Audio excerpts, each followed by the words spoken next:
Olá, pessoal. Estamos gravando aqui eu, o Wilson e o Arthur. Nós vamos falar sobre julgo e falar também sobre julgo desigual. Foi um assunto que a gente já conversou hoje e vamos trazer para a gente. Nós vamos fazer um debate aqui. Nós três somos julgo desigual. E eu trouxe um versículo da Bíblia. Aliás, tem 3 versículos da Bíblia aqui. O primeiro, que está no livro de 2 Coríntios 6, capítulo 6, 14 e 15, em que o apóstolo Paulo fala sobre o julgo desigual de um crente com que não deve haver uma união de um crente com um descrente. Então, isso aí nós vamos discutir o que a gente entendeu das mensagens, né? O que foi colocado para nós. E Jesus, lá em Mateus, capítulo 11, 28, 30, Jesus fala que o jugo dele é leve e suave, não tem nenhum jugo pesado, não tem nada que é leve e suave. Aí, quando a gente vai de novo nos escritos de Paulo, que está lá também no livro de 1 Coríntios 7, de 1 a 14, que Paulo diz assim, que um marido, ele sendo crente, ele santifica a mulher que não é. E a mulher que é crente santifica o marido que é descrente. Então, nós vamos trazer esse estudo, debater como nós tínhamos colocado. Porque, olha aqui, em 2 Coríntios diz que não deve casar um crente com um descrente, mas ele também diz que um marido crente ou uma mulher crente santifica o seu cônjuge. Ou seja, ajuda ele a evoluir, a crescer. Se ele tem... falando do amor já, né? Do amor. Então, nós vamos trazer isso para debate. Eu vou falar um pouquinho, depois eu passo para o Wilson para falar um pouquinho, depois passo para o Arthur para falar um pouquinho. Gente, olha, eu vou pedir perdão para vocês. O que acontece? Isso é um mal que eu tenho com o nome, que é uma tristeza. Meus irmãos pegam no meu pé que eu troco o nome de todos eles. Às vezes eu vejo um, eu falo o nome de todos os outros para chegar no dele. Isso é um defeito meu. Você imagine guardar nome de 7 homens. Eu tenho 7 irmãos, fora Sabrina. Aí eu fico assim, é Simval? Não, Samuel, te amo. Depois eu acerto. Isso é uma coisa horrível.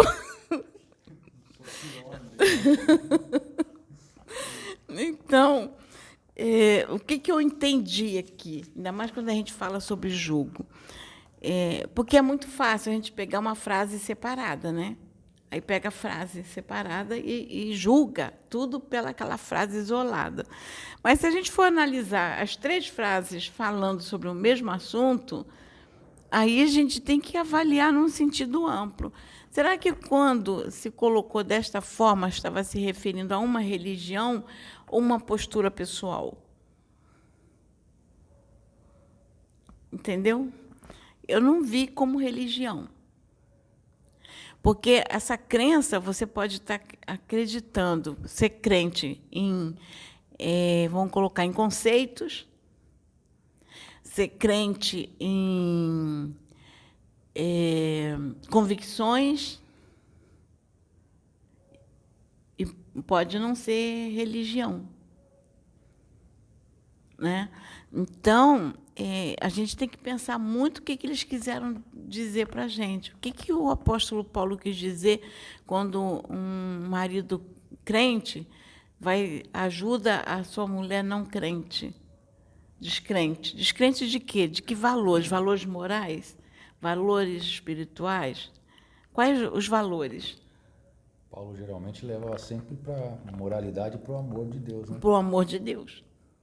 Então, nós vamos colocar que são os valores morais. Não, que aí é o que Deus mais pregou para nós, os valores morais.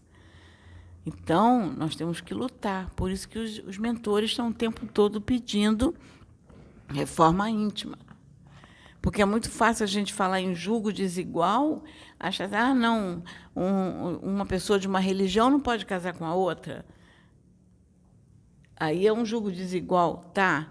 E quando num casamento tem temperamentos diferentes, ninguém quer ceder. É um julgo desigual. Não são crenças, são crenças. Eu estou convicto do que eu quero, do que eu decido, do que tem que ser. O outro também está convicto do que ele quer, do que ele decide, do que tem que ser. Chega um acordo? Não. Alguém cede? Não. É um julgo desigual. Porque ninguém quer fazer o que diz lá na palavra, quando Jeremias diz que Deus diz para Jeremias, Jeremias, desce a casa do oleiro que eu vou falar contigo. Quem quer descer a casa do oleiro? Quem quer abrir mão dos seus valores? Quem quer pensar no outro? Se dissesse, não, eu vou abrir mão um pouquinho, vou ceder dos meus valores, porque eu preciso alcançar o outro. Se eu estou firme, a gente vai acabar separando. Ele precisa de mim, ela precisa de mim. Né? Então, a gente tem que pensar muito nessa questão de avaliar realmente o que é julgo desigual. Porque o julgo desigual, muitas vezes, está dentro de casa com os indivíduos sendo da mesma religião, sem abrir mão das suas convicções, estão num julgo desigual. O que adianta ir para a igreja? O que adianta ir para o centro? O que adianta ir para um centro de umbanda, para um centro kardecista, para a igreja católica, para a igreja evangélica, se dentro de casa tem julgo desigual? Não adianta nada. Então, vou deixar você falar um pouquinho, que eu já falei muito. Tu vai continuar.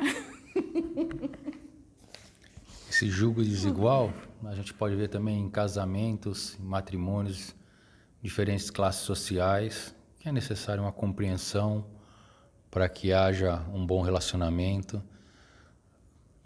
São na tolerância da diferença com o nosso próximo, que a gente vê hoje também tanta intolerância com tanta diversidade de gêneros. É na tolerância, na diferença da cor de pele. E quando ele fala para a gente descer a casa do oleiro, eu tenho uma percepção que seria a gente permitir enxergar pelo prisma do outro. Porque muitas vezes a gente está tão cristalizado na nossa forma de enxergar e agir, e a gente não dá a oportunidade, às vezes, do nosso próximo, e aqui agora eu vou falar assim do nosso cônjuge, vamos falar da nossa família mais próxima, porque muitas vezes, fora do lar, a gente se utiliza de máscaras, porque dentro da sociedade, no teu trabalho, no teu convívio com os amigos, você tem que ser simpático, você tem que ser amoroso, porque senão você não tem as vantagens da sociedade. Mas quando você chega dentro do teu lar, você se despe daquela máscara, e aonde você teria que dar a melhor atenção, a melhor parte de si, a gente acaba deixando a pior parte. Então, quando eu entendo, quando ele fala descer ali a casa do oleiro, é que a gente permita que as pessoas próximas de nós mostrem a sua forma de enxergar, mostrem uma outra forma da gente fazer. Às vezes a gente está tão acostumado com atitudes dentro do nosso lar, ou dentro de coisas que a gente faz no dia a dia. Eu ponho sempre esses livros arrumados dessa forma, e só cabe 10. Daqui a pouco chega uma pessoa lá, olha, Wilson, se você colocar os livros assim, em diagonal, você consegue colocar o dobro e vai ficar mais ajustado. Poxa, é mesmo, eu nunca percebi isso. Porque às vezes a gente acostuma a fazer de uma forma e a gente não se abre, não permite que o outro veja. E Paulo, como a dona Sônia chamou a atenção, geralmente, todas as falas dele, principalmente nessas Qual é o versículo de Coríntios que a senhora falou que isso daí é? Segundo Coríntios, Segundo. Ele fala sobre, no segundo Coríntios, ele fala sobre a questão de não ter relacionamento de um crente não casar com um descrente. Então, ou seja, avaliar os temperamentos, vamos colocar assim, numa relação. E no primeiro livro de Coríntios 7, fala sobre o marido que é crente, ele santifica a mulher que é descrente, ou seja, aquele que pode, que tem sabedoria, que tem o discernimento, que consegue entender o que é descer a casa do oleiro, ele pode ajudar a esposa a chegar junto como ele chegou. É só, olha, vamos entrar em comum acordo, vamos nos entender melhor, eu vou ceder aqui, você cede ali, ou então ele cede muito mais do que ela para que poder, se ela alcança, que aí, de repente, ela vai evoluir. A gente estava conversando sobre isso aqui, quando eu falei para você assim, eu entendo aonde meu marido chegou e sei que pode ir além. Então, por que eu estou sempre procurando ajudar, sempre procurando entender as dificuldades dele, entender que ele precisa daquilo. Tanto que eu fui lá comprar hoje, eu nem esperei chegar a semana que vem para fazer as compras grandes. Eu fui lá comprar as coisas que tinha, porque ele já estava incomodado com aquilo. Fui lá comprar. Você ainda perguntou assim, mas por que a senhora não foi? Eu falei, porque eu sei que ele já não está se sentindo bem com essa falta aqui. Eu tenho que repor hoje, nem que seja um pouquinho. Quando a dona Sônia falou que ela já consegue enxergar o que ele pode ser lá na frente, assim, às vezes a gente faz determinados trabalhos e você ajuda, às vezes, um morador de rua, uma pessoa com uma dificuldade, com um vício, e algumas pessoas falam assim, mas você está ajudando um viciado, você está ajudando um alcoólatra, você está ajudando uma pessoa que não produz para a sociedade, vamos falar assim. Mas assim é com todos nós, porque Deus, Jesus, não esquece, não abandona nenhum de nós, porque Ele enxerga lá na frente o que cada um de nós vai ser, vai se transformar. Hoje nós somos pequenas sementes, ainda crescendo com dificuldade, no meio de vícios e virtudes, mas Ele sabe, Ele vê lá na frente o que a gente já foi. A exemplo, para quem conhece o personagem Emmanuel, que foi o mentor de Chico Xavier na existência dele, nos relatos que a gente tem, quando ele foi Públio Lentulus, né? A gente tem até no livro há 50 anos, há 2000 anos, ele era um homem da cultura romana, um senador que tinha uma personalidade muito forte, muito austera, e que tinha que tomar medidas difíceis, e que ele teve um encontro pessoal com Jesus. E Jesus falou para ele, vem agora, larga tudo, né?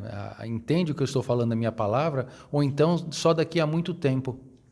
E ele não segue, ele deixa passar isso adiante. E depois ele tem outras encarnações em muitas dificuldades, porque a esposa dele entende, a Lívia, e ela segue adiante, e ele vai reencarnando, até que ele vem chegar a ser o mentor de Chico Xavier.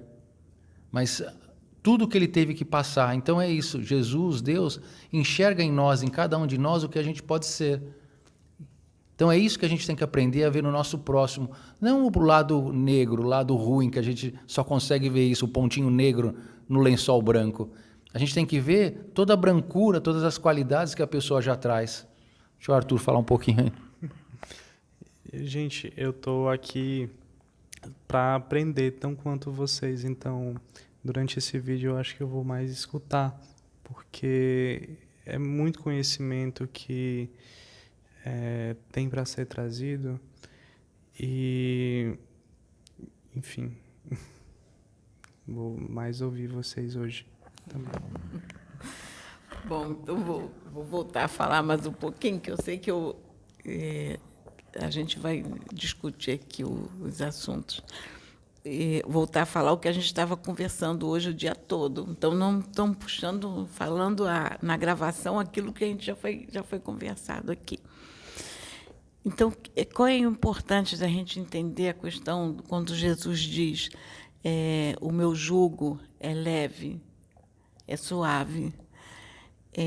quando a gente pensa na questão do jugo que a gente traz para o animal, né?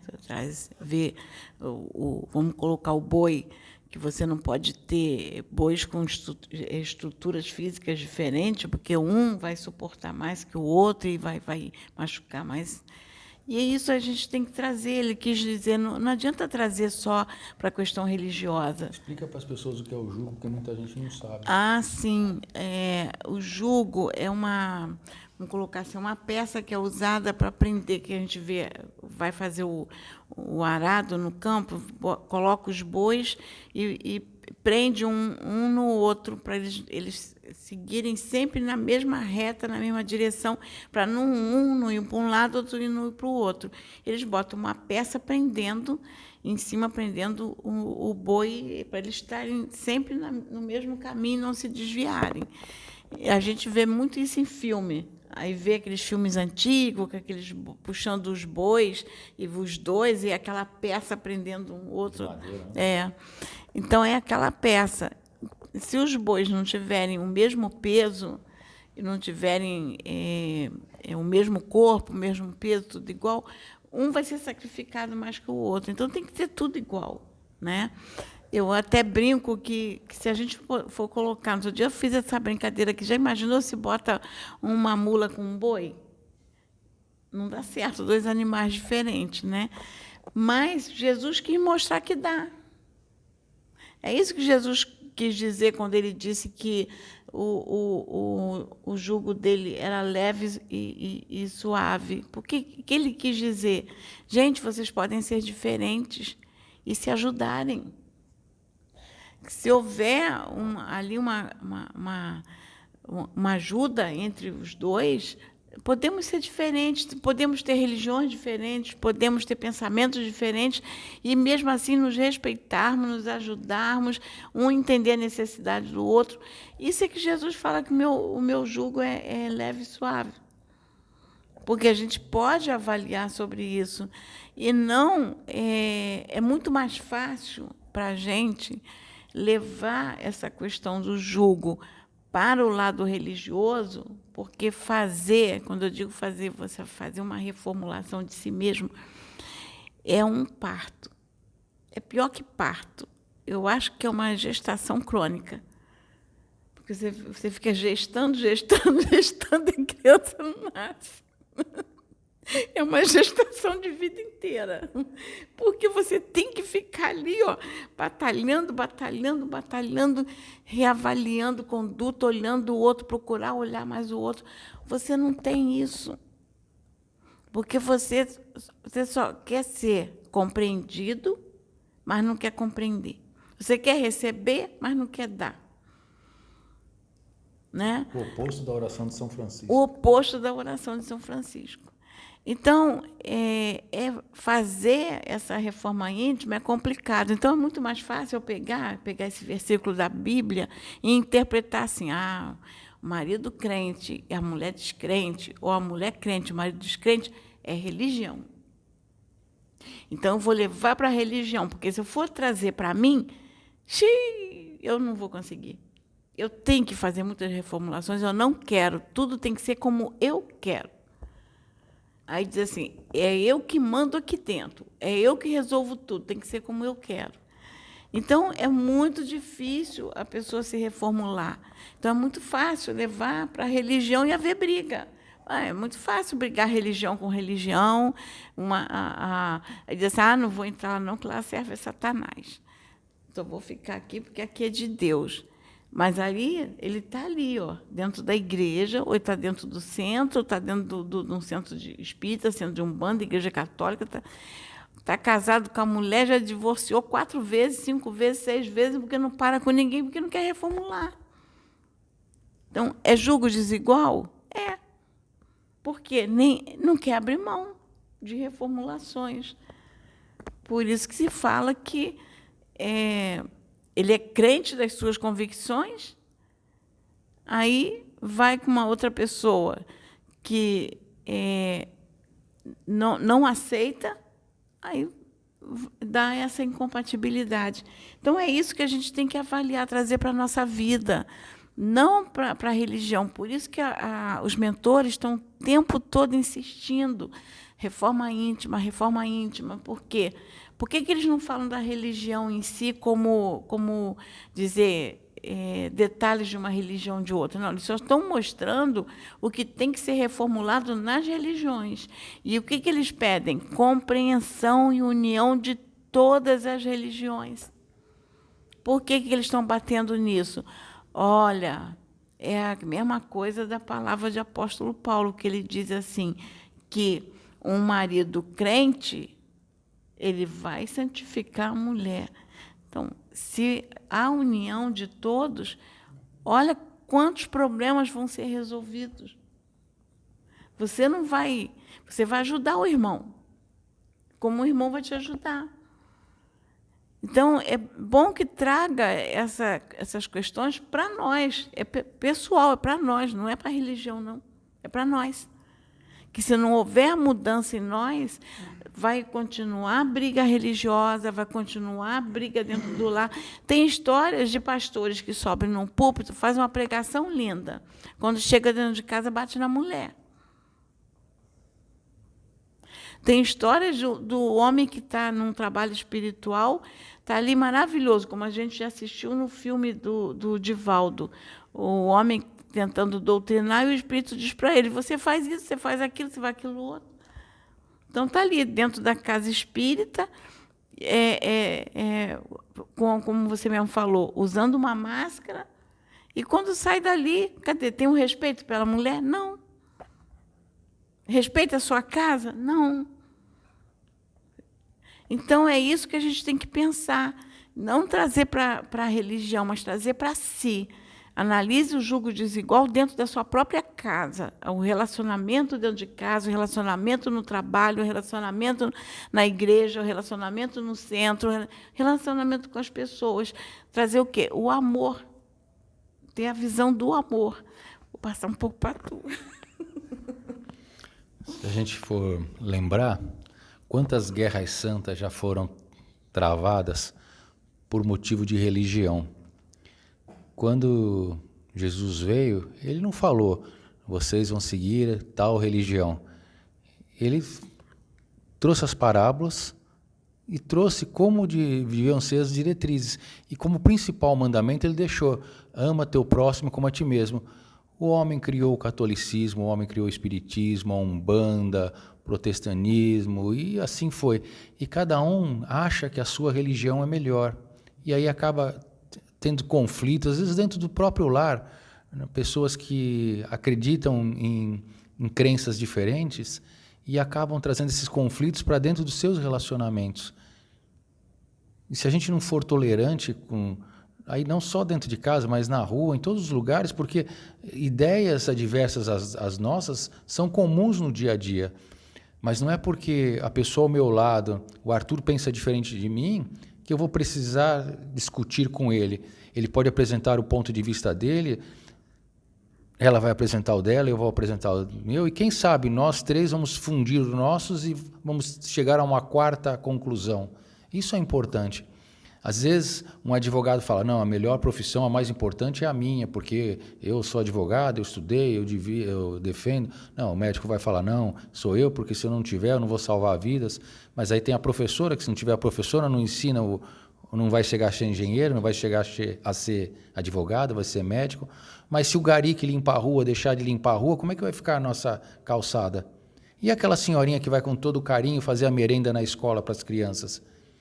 Então, todos são importantes dentro da sociedade, sem precisar exaltar e diminuir ninguém. Todos nós temos um papel fundamental, como quando a gente vai montar um quebra-cabeça aqueles de 1000 peças, que é pequenininho, que a gente leva, às vezes, mês para montar. Se a gente vai montando e aí, às vezes, na bagunça de casa, a gente deixa cair uma peça, a gente fica frustrado. Quando chega no final, depois de tanto trabalho, ficou faltando uma pecinha ali. Isso já aconteceu comigo.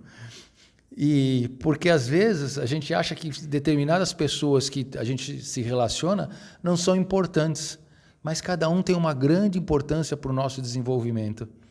Quando Paulo fala isso, que o homem crente transforma a mulher e a mulher crente transforma o homem, eu estava lembrando agora, está em Coríntios.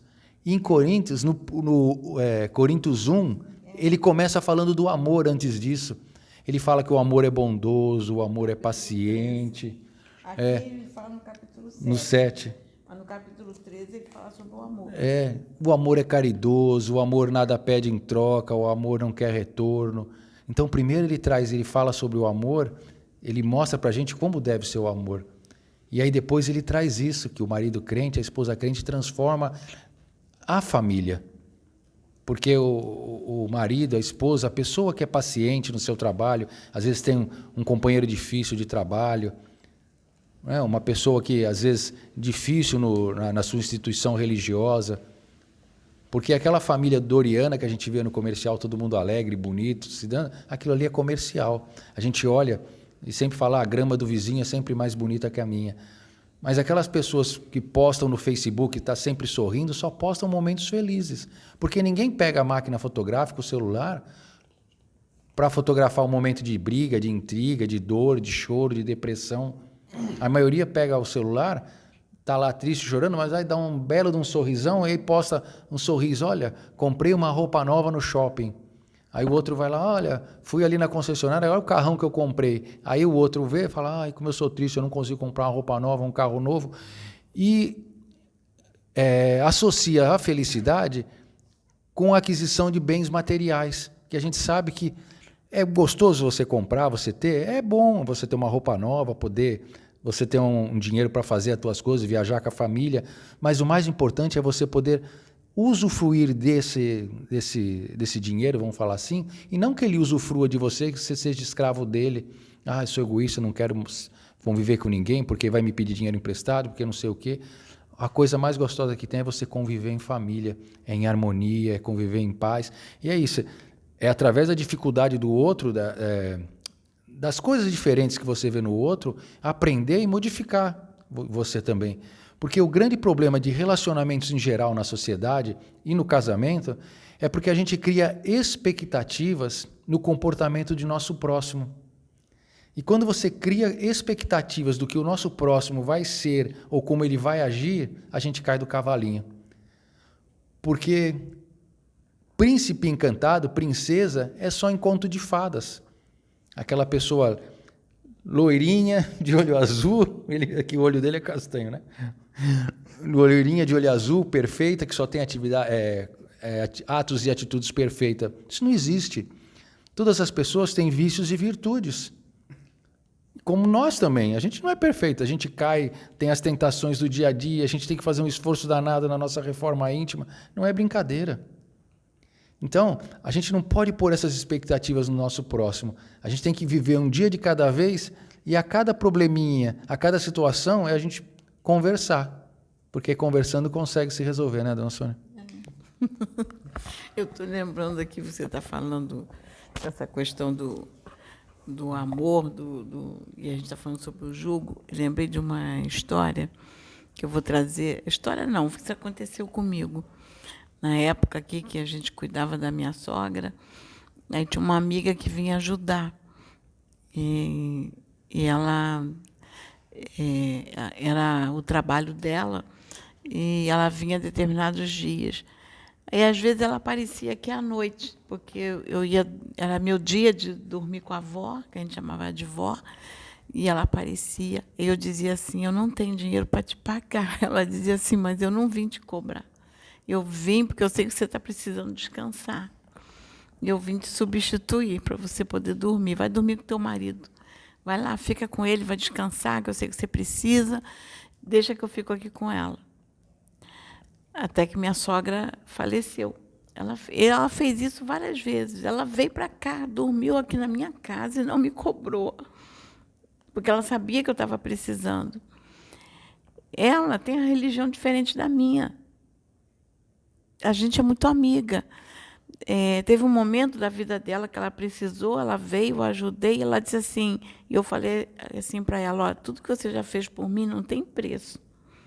Então, eu não quero que a nossa amizade se perca por causa disso. Eu quero que você entenda que isso aí também não vai ter preço para você. Assim como não teve para mim. E esses dias ela voltou, eu estava pensando muito nela, ela voltou aqui. Voltou pedindo as minhas orientações sobre um determinado trabalho, e a gente conversando muito, e eu tenho um carinho imenso por ela. Eu até falei do nosso trabalho espiritual, que ela não sabia que a gente estava com esse trabalho espiritual. E a religião dela é diferente. Eu até convidei, eu falei, vem aqui conhecer. Então, nós tínhamos religiões diferentes. E a gente, uma ajudava a outra. Aí dizia assim, era julgo desigual? Não. Por quê? Porque eu era evangélica e ela não? Entendeu? Então, ver o amor dela comigo. Foi um amor imenso, foi doação. Foi julgo desigual? Não. Ela fez, nós pudemos fazer, tanto eu quanto ela, porque a gente entendeu a questão do que quando Jesus diz, tomai sobre vós o meu jugo, que é leve e suave. Foi isso que nós fizemos. Ela fez comigo primeiro e depois eu fiz com ela. Pegamos o jugo de Jesus, porque ela entendeu a minha necessidade e eu entendi a necessidade dela. E a gente continua amiga até hoje. A gente pouco se vê, a gente quase não se encontra, de vez em quando vê uma mensagem pelo celular, mas o amor de uma para a outra continua. E hoje, com esse trabalho universalista, acredito que um dia ela vai estar aqui. Porque a religião dela também está aqui. Entendeu? Isso é uma demonstração de amor, de respeito. Então, eu trago esse exemplo que não foi julgo desigual. Não era porque eu era de uma religião, ou era de outra. Não. Nós pegamos o jugo de Jesus, que é leve e suave, e a gente aprendeu o que é amor. Então, é essa mensagem que eu deixo aqui também. O jugo é suave e leve, eu vos aliviarei, ele fala. A gente tem que entender que cada um de nós tem um papel, tem uma missão. Enquanto a senhora estava falando, me lembrei de uma historinha do Chico que eu li uma vez, que fala do besourinho, sobre a missão de cada um. Na década de 50, 1950, ele e o Valdo Vieira psicografavam junto algumas obras, e eles, altas horas da noite, na máquina de escrever ainda, a molecada não vai saber nem o que é máquina de escrever, não vão lembrar disso daí. Então eles estavam passando a limpo as psicografias, o Valdo numa máquina e o Chico em outra, isso já altas horas da noite. E conta que um besouro pousou na máquina de escrever do Valdo. E o Valdo tinha um temperamento, uma personalidade um pouco mais forte que o Chico. O Chico sempre calmo, sereno. Quando o besourinho pousa na máquina do Valdo, ele pega o besourinho e arremessa com tudo no chão. Chico falou que ficou olhando, o besourinho bateu no chão assim, levanta meio atordoado, consegue sair voando de novo, mas teimoso ele pousa de novo na máquina do Valdo. O Valdo pega de novo o danado, só que agora em vez de jogar no chão, ele atira contra a parede em frente a ele, toim com força na parede o besourinho. Coitado do besourinho, cai no chão de novo, e o Chico falou que ficou olhando assim, compadecido. E o besourinho novamente levanta, voa e consegue, só que dessa vez ele não pousa no Valdo, ele pousa na máquina do Chico. Chico então pega ele com carinho, coloca na sua palma da mão, vai até a janela, abre a janela, coloca ele assim e fala, ó, besourinho, se você não desencarnou até agora, com tanta pancada, é porque você tem alguma missão a desempenhar que nem eu, segue teu caminho. E aí abre a janela e liberta ele. Então, todos nós, no dia a dia, família, emprego, lazer, instituição religiosa, a gente vai ter tropeço, a gente vai ser magoado, a gente vai magoar, né? Vão haver conflitos, mas na verdade, todos os problemas que são colocados no caminho da gente, quando a gente está vivenciando, a gente não consegue ter a compreensão disso, e a gente às vezes fala, ai, Deus me abandonou, caramba, quanto problema que eu estou convivendo, quanta coisa que eu estou passando. Mas a maior parte das vezes, os problemas e as dores que nos afligem é o cartão de visita de Deus chamando a gente de volta para o caminho. É o cartãozinho de visita que ele está apresentando, porque a providência divina ela age com a gente sempre primeiro pela misericórdia. Então, na misericórdia, sempre alguém de uma forma amorosa nos faz convites para que a gente desperte, perceba que a gente está com atitudes equivocadas e a gente está prejudicando, a gente acha que às vezes a gente está prejudicando o próximo, mas o maior prejudicado somos sempre nós. E aí a misericórdia divina vem assim através de pessoas, através de situações, através de situações que ocorrem ao nosso redor, para que a gente tenha o despertamento e volte para a jornada correta, vamos falar assim. Porque às vezes a gente quer pegar uns atalhos e se estrepa, né? E quando a gente não atende esse recado de amorosidade, aí sim vem a dor. Aí a dor, ela age de uma forma que a gente não tem recurso. E até interessante, eu comentei com a senhora, a gente tem um trabalho espiritual lá no Centro de Santos, no Luiz Monteiro de Barros, de assistência espiritual para os animais. Então, os tutores levam seus animais no centro, tem o passe espírita, né? A gente tem uma palestrinha. E às vezes chegam algumas senhoras para a gente e falam assim, olha, seu Wilson, há 20 anos que eu convido meu marido para vir no centro comigo e ele fica tirando sarro que eu vou vir bater bumbo, que eu vou fazer oferenda, que não sei o quê, que não vai lá, que é casa que não presta. E agora, porque o cachorro ficou doente, ele nem pensou duas vezes. Acorda domingo de manhã e vem com o cachorro para o centro. Então, às vezes, a gente desconhece as ferramentas da providência divina para nos levar de volta, às vezes, para uma religião, para uma religiosidade, ou para um despertamento espiritual que, às vezes, é necessário aquela família estar passando. Às vezes, é através da doença do seu pet, da dificuldade do seu cãozinho, do seu gatinho, que é a forma que a espiritualidade achou para tocar aquele casal, aquele homem, aquela pessoa, para procurar, às vezes, se conectar, não uma religião, mas se conectar com algo superior. Porque, às vezes, o veterinário, o médico vai falar assim, olha, não tem jeito para esse caso. Aí o que você faz? Ai, meu Deus, então me ajuda. Aí a gente lembra de Deus. Não é assim? Eu posso falar sobre isso porque a gente teve um cachorrinho aqui, que foi o Bruce, que está na filmagem. Logo no início, ele desencarnou com 3 aninhos. O Bruce foi um divisor de águas na minha casa. Porque, para você ter ideia, ele mexeu com todos nós. Mexeu comigo, mexeu com meu marido. Fez uma mexida muito grande. E foram 3 anos que aquele cachorro deixou mudou, sabe? Mudou radicalmente a gente. E foi interessante que hoje, por exemplo, meu marido, hoje, quando você olha e vê a paciência que ele tem com os cães, ele não tinha essa paciência antes, mas o Bruce veio para ensinar ele a ter essa paciência e hoje ele tem. Você vê a paciência que ele tem com os cães. E ele fica... O que a gente chama de porcaria, aquele porcaria é o xodó dele. É o xodó da casa, né, o porcaria.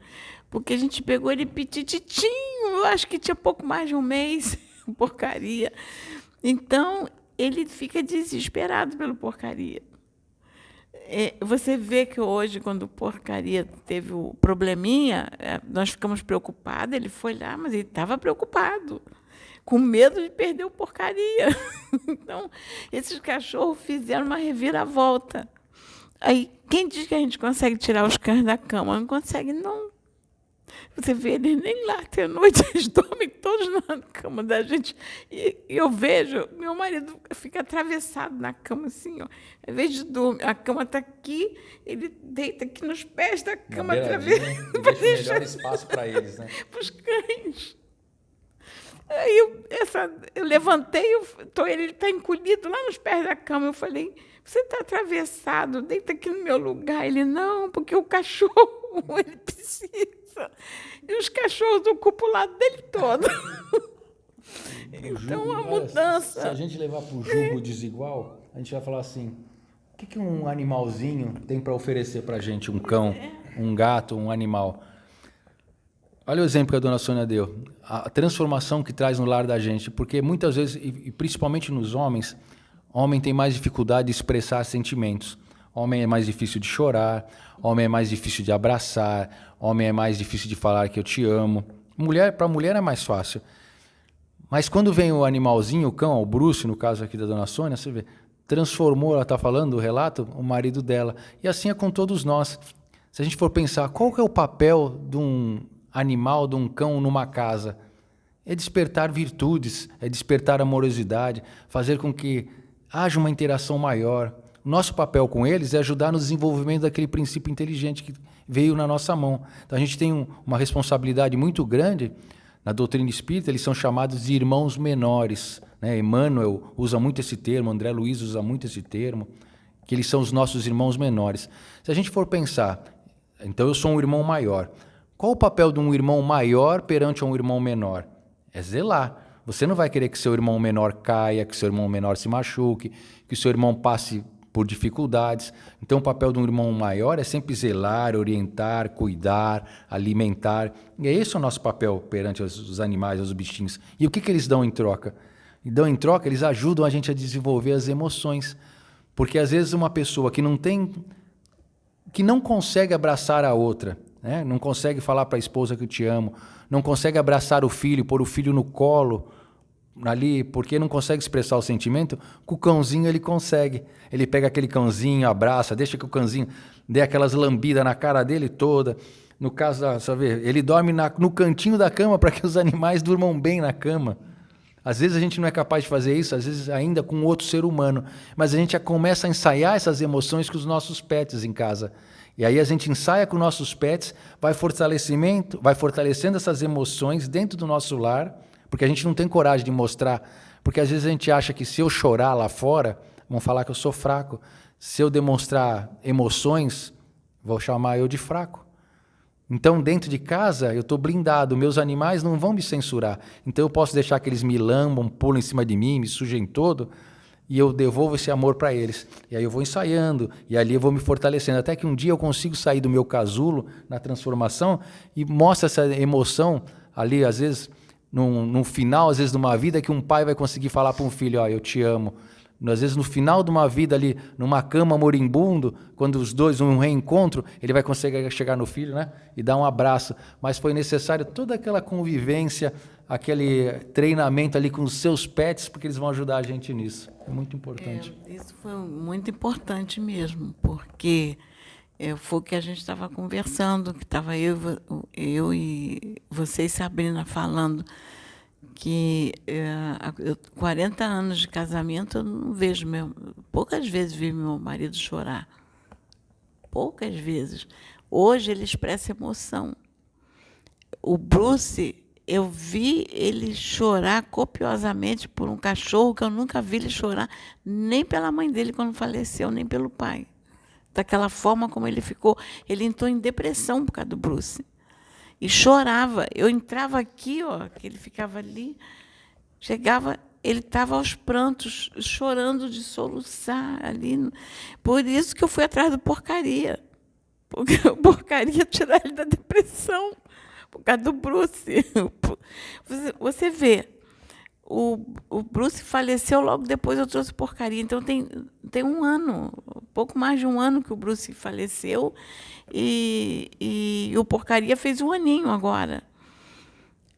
Aí você vê, ele transferiu tudo para o Bruce, tudo para o Porcaria. E hoje a gente vê ele expressando as emoções. Nós estávamos conversando, você viu, ele se emocionou com a conversa. Ele estava os olhos dele como lágrimas, coisa que em 40 anos eu não vi. A gente está vendo isso agora. Então, vamos trazer, é um jugo? É o jugo leve e suave do Pai, que ensina nas diferenças e ensina o amor, ensina a você. O amor dele pelos animais é imenso. Ele está amando os animais, amando como se fosse... Ele olha, é o próximo dele. É um amor muito bonito. Então, é isso que Deus quer de nós. Por isso que fala do jugo. O apóstolo Paulo fala do jugo. É a gente trabalhar em nós mesmos as nossas dificuldades. O que impede da gente caminhar junto com o outro, mesmo na diferença? Pô, vamos colocar assim, ele é grandão, eu sou pequenininha. É igual Aí você vai fazer um trabalho juntos, você vai me ajudar, porque você sabe que tem uma diferença. Então, é isso que tem que ser feito. Igual eu e meu marido. A gente tem as diferenças. Eu sei das limitações dele. Então, eu vou ajudar nas limitações dele. A gente estava conversando isso, que eu estava falando, eu faço isso por causa disso, que eu sei as necessidades que ele tem. Então, isso é um jugo desigual. Eu tenho uma situação, tenho. Ele tem outra situação, tem. É igual? Não, é diferente. Então, eu tenho que balancear isso. Então, eu tenho que ter aquele jugo leve e suave, porque eu tenho que balancear. Porque eu sei que ele está precisando mais do que eu, então eu não posso jogar uma carga grande em cima dele. Então, eu vou equilibrar esse jugo. Então, é isso que a gente tem que entender quando se fala nessa questão do jugo desigual, que fala que Jesus fala do jugo leve e suave, é isso, a gente entender a necessidade do outro e balancear. Nós é que temos que fazer isso. Por isso que o apóstolo Paulo é bem claro também, quando ele esmiuça essa questão do jugo, que ele diz assim, se comer carne vou escandalizar meu irmão, não vou comer. Por que ele fala isso? Ele diz assim, olha, eu estou andando junto com meu irmão. Eu tenho um modo de pensar, ele tem outro, o jugo é desigual. Porque ele pensa de uma forma, eu penso do outro, já não está igual. Mas, se eu for botar minhas posições firmes, ele vai se incomodar. Então, eu vou ficar quietinho, vou segurar o tranco para alcançar meu irmão. É isso que ele quis dizer. Foi o que ontem nós estávamos conversando sobre engolir sapo. Eu falei assim, a gente engolir sapo é pedir perdão pelo que não fez. Por quê? Porque eu sei que eu vou ajudar o meu irmão. Então, é engolir sapo. A gente pede perdão por aquilo que a gente não fez. A gente sabe que está certo, o outro está errado, mas se eu pedir perdão para o meu irmão, eu vou ajudar ele. Deixa eu pedir perdão para o meu irmão e vou encerrar aqui. É um jugo desigual? É. Mas eu usei sabedoria? Sim. Eu alcancei meu irmão? Sim. Estou ajudando ele? Estou. Eu não preciso mostrar nada, nem provar. Então, eu acho que até que nosso assunto... Quer falar uma coisa?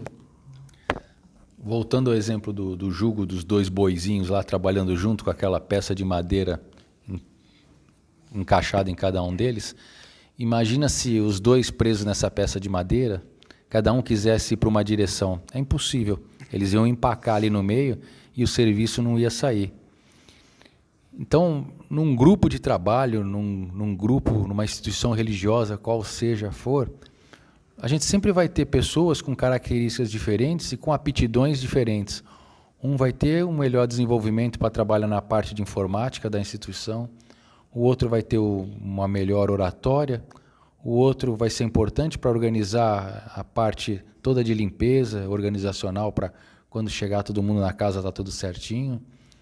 Mas é um conjunto que é necessário, que haja respeito entre todos. A gente acha que tem que ter hierarquia, e a gente estava conversando isso agora no jantar sobre...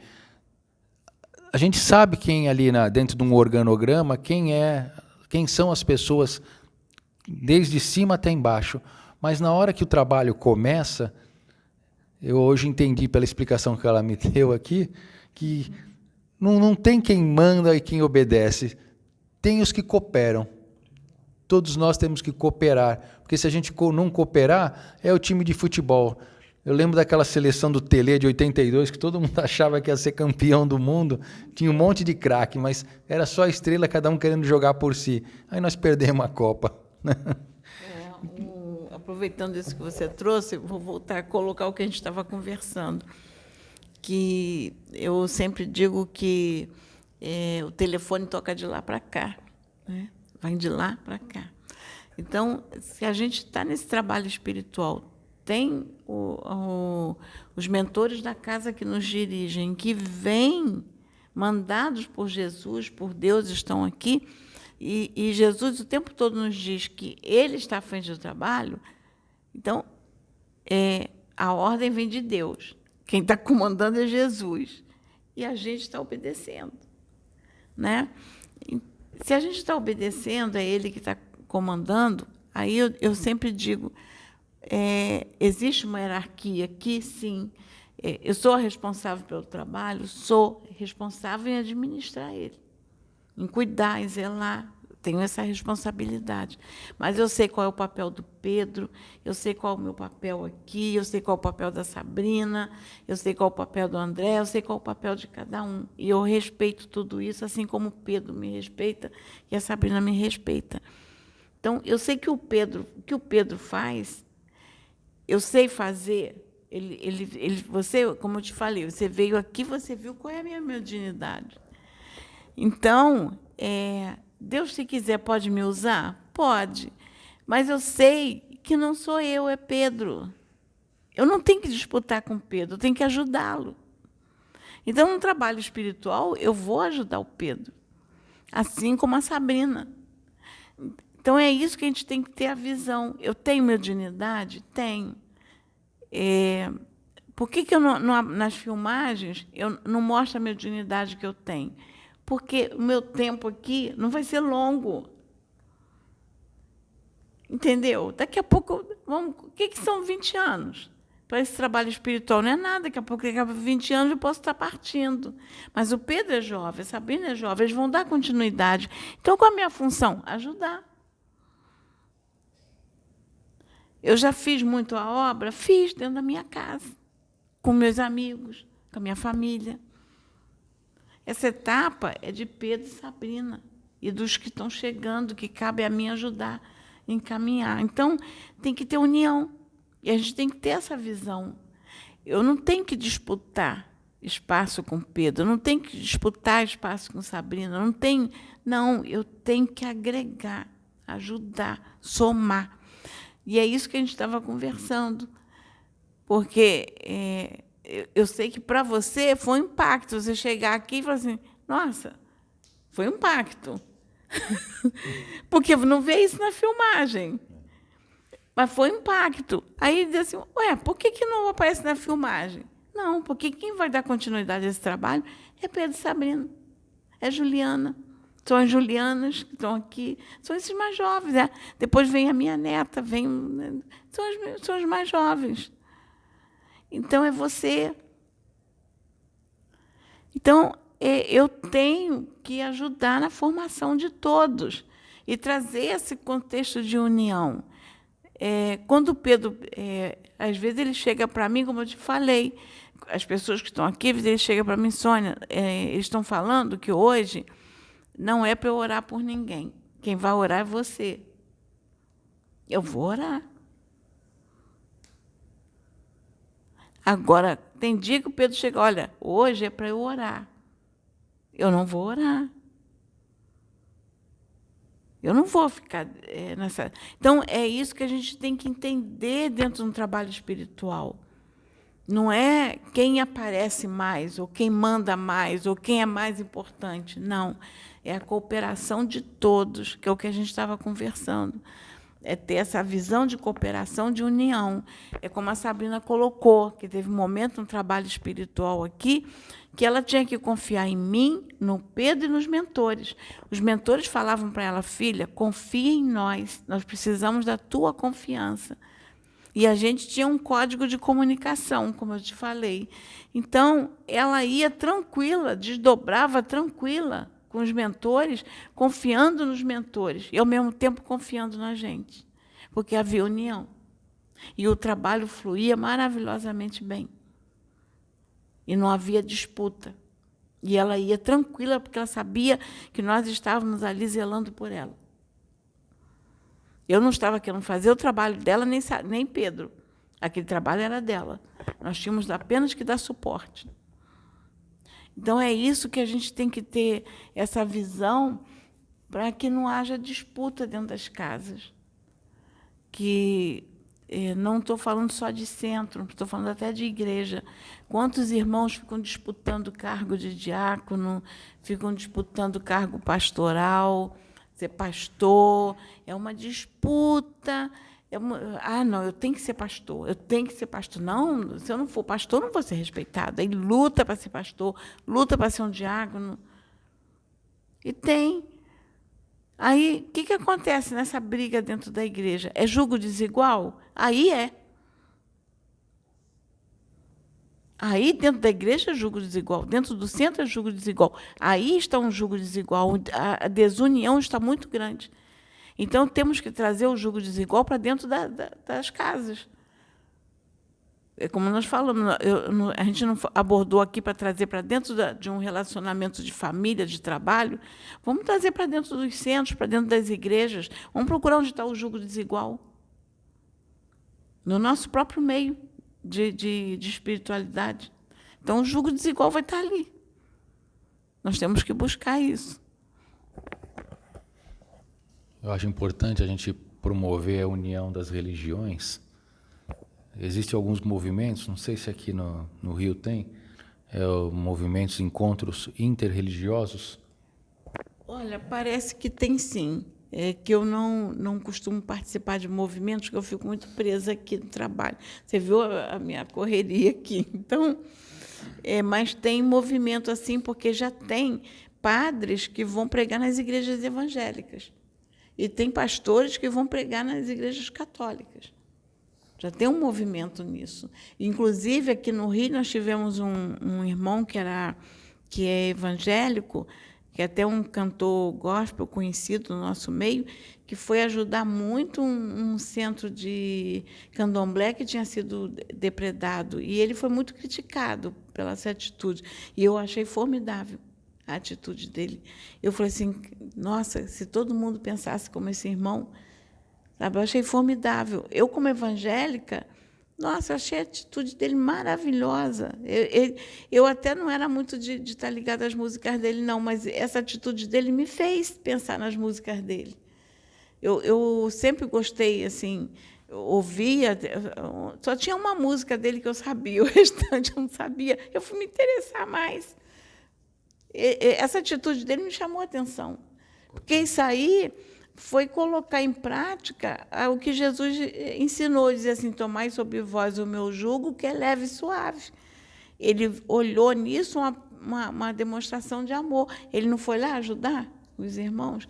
Nossa, eu achei formidável. Eu falei desses encontros interreligiosos porque é importante a convivência dos diferentes juntos. É importante isso daí. Quando Jesus ele andava com quem? Ladrões, prostitutas, cobradores de impostos. E quando indagado pelo povo, né, que não lavou a mão para se alimentar, foi comer na casa de um cobrador de impostos.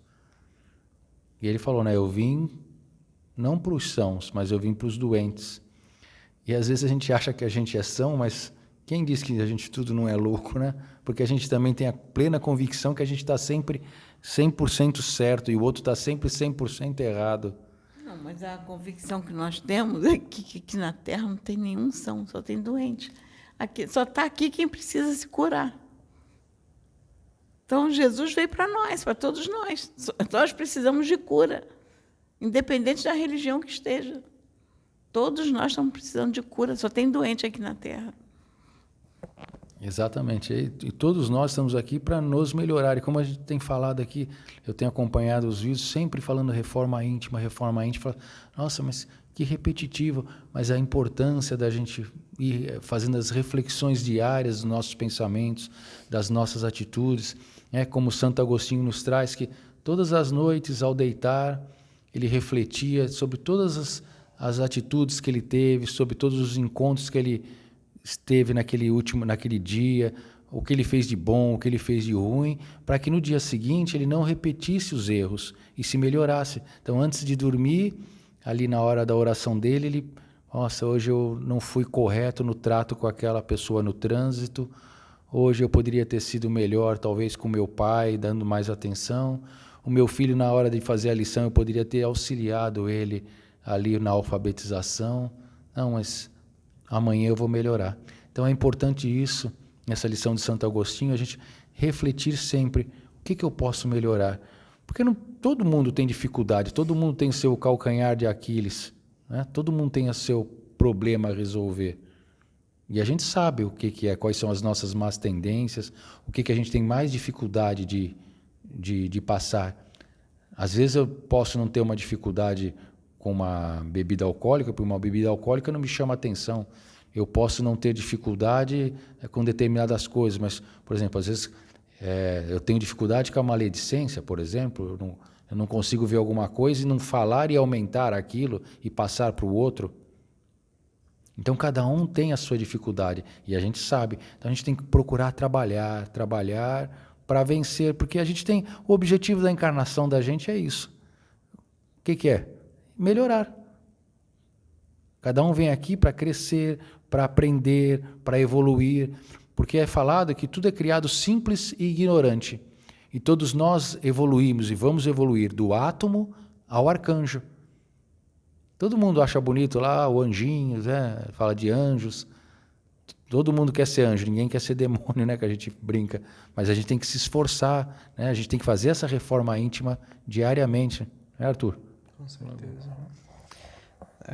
Só complementando um pouco também de uma coisa que ficou na minha cabeça, que o Wilson falou sobre o amor que o cachorro traz para dentro do lar e faz a vida das pessoas mudarem. Recentemente, há menos de um ano, né, perdi meu avô. E a minha avó, ela ficou sozinha, a gente sempre morou junto, mas ela endureceu muito o coração dela, no sentido de achar que todas as pessoas queriam dominar ela, ou fazer a cabeça dela, e isso amargurou muito o coração dela. Então ela sempre ficava na defensiva em tudo. Só que ela é muito lúcida, então a gente trata ela como se ela tivesse uns 60 anos, ela tem 90 e poucos anos, entendeu? Mas ela é altamente lúcida, faz tudo. Então a gente trata ela sempre como igual, mas ela queria um tratamento diferenciado, entende?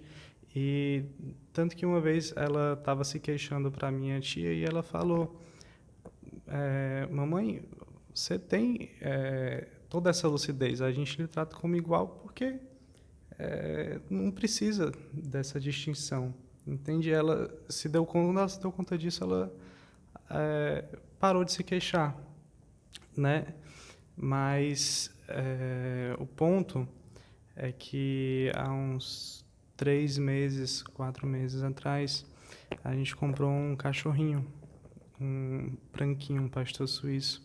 E ela não queria de jeito nenhum cachorro, não queria de jeito nenhum animal, mas depois que esse cachorro chegou lá em casa, ela se derrete por esse cachorro, é uma loucura. E, nossa, o coração dela tá outro já.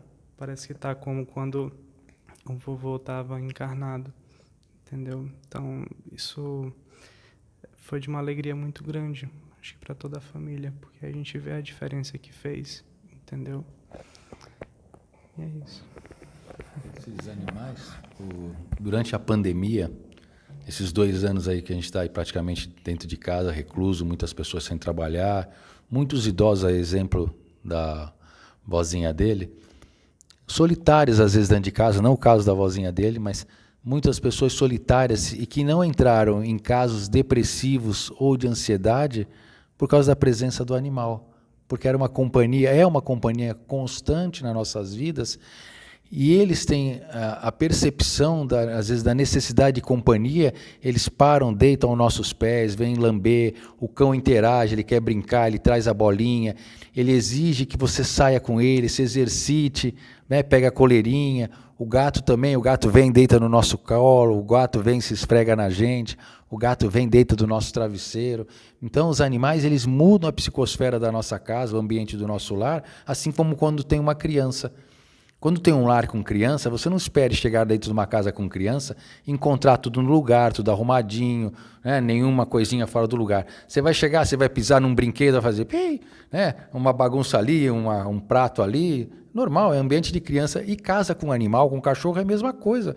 Vai ter pelo, vai ter cheirinho de animal, não vai estar tudo lindo e maravilhoso como gosta da casa, mas em compensação você tem amor dentro de casa, você tem companhia, você tem emoção, você tem carinho, porque é isso que eles trazem para a gente. Eles percebem a necessidade de cada um de nós e nos devolvem afeto, né? O quarto dela fica no térreo, né? Então tem uma janela que dá para o jardim. Semana passada o cachorrinho dorme no quintal, né? Ele pulou na janela dela e começou a chorar. E lá de cima do meu quarto eu ouvi ela conversando com ele. Ô, meu filho, você tá aqui? Começou a conversar com ele, entendeu? Foi muito bonito ouvir tudo aquilo. Fiquei só prestando atenção. Foi muito fofo. Bom, eu acho que a gente já terminou nossa exploração aqui, tudo, nosso debate. Aí nós agradecemos os irmãos que vão ter a paciência de nos ouvir, que já ficam esperando o vídeo. E eu acho tão interessante quando eles comentam: vocês não botaram vídeo, vocês não... Isso é bom, incentiva, dá força para a gente. E vale a pena, a gente até se esforça para gravar, né? A gente fica numa luta danada. Você já está acostumado, mas ele que veio agora, ele viu a gente fica na corda bamba, correndo de um lado para o outro para gravar, para poder colocar vídeo. E os mentores dão a direção. Hoje, de tarde, o Pedro falou, tem que falar sobre julgo desigual. E eu fiquei... Eles me desdobraram, eu deitei, eles me desdobraram, me deram a direção e eu falei, já recebi tudo, vamos lá. Então, isso aqui é importante, e saber que os irmãos vão receber assim, o que a gente faz com muito amor e carinho. A gente se dedica aqui, né? De dar o melhor que a gente pode dar. Nós temos defeitos, dificuldades. Como a gente mesmo falou, Jesus veio para nós porque nós somos doentes, precisamos de ajuda, por isso que ele veio, e nós queremos nos ajudar um ao outro, fazer um jugo mais igual, né? Um ajudando o outro. E isso é uma forma da gente nos ajudar e ajudar. Né? Então, que os irmãos possam nos abençoar, orar por nós, e que a gente possa continuar esse trabalhinho dando o melhor que a gente possa dar de nós mesmos, se empenhar cada vez mais. E acredito que vai chegar um momento que nós vamos estar num só pensamento, numa só mente, todos conectados, bem ligados mesmo, evoluindo. Então, que Deus possa nos abençoar. É o que eu peço aos irmãos e a Deus. Amém, meu Pai.